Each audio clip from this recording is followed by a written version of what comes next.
They buried her. But the next day, her chair was warm. That's the part that still makes my skin crawl. My name is Chuka. I was 15 when Queen Ogoli died, at least, that's what they told us. She ruled our kingdom for over 30 years. Some said she was wise. Some said she never slept. My father, who worked in the palace, said she could hear people's thoughts. She wasn't born in our village. She came from a far village across the Oji River. No one knew her people. She had no siblings. No mother.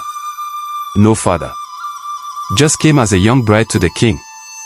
And when the king died of a strange cough, she took over, just like that. She had a young son whom we referred to as our king. But we all knew it was the queen who ruled. We thought peace had come.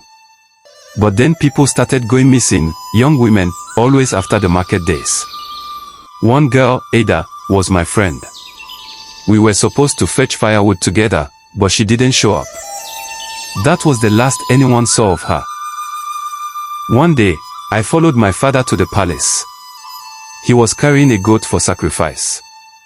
As he went inside, I waited outside. I got bored and started wondering.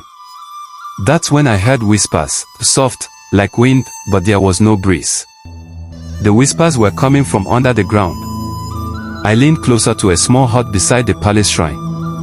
I saw a hole in the ground, covered halfway with old wood. The sound was coming from there. I pulled the wood aside and what I saw made my head spin. There were bones. Dozens. Maybe hundreds. Skulls with red cloth tied around them. I was too shocked to run. Then I saw her. Queen Ogoli. But she was supposed to be in a coma. Everyone said she hadn't spoken in weeks. She stood above the hole, looking right at me. "You've seen what you shouldn't," she said. Her voice was like two people speaking at once, one high, one deep. I ran. I didn't stop running until I reached home. I told my father what I saw. He told me never to go back. That same night, announcement was made that the villagers, young, old and infants should gather at the palace. My father and I already knew it was because of what I saw. The evil queen wished to fish me out. I was scared. My father worried. The next morning, everyone gathered. I dressed like a girl, so she wouldn't recognize me. The palace compound was full. The villagers whispered and chatted in confusion.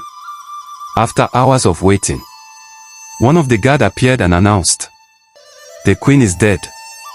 The villagers buried her with full honors. 7 cows. Drums. Crying. Jubilation. But the next morning, when the palace maid entered her throne room, the chair was warm. The floor had wet footprints, bare feet. The palace dog barked at her old hut all night. And a new girl, Oma, disappeared that same day. People said maybe her spirit wasn't at rest. Others said maybe she didn't die at all. I was terrified. Is she back for me? Will she haunt me? Now she's a spirit, will she be able to identify me?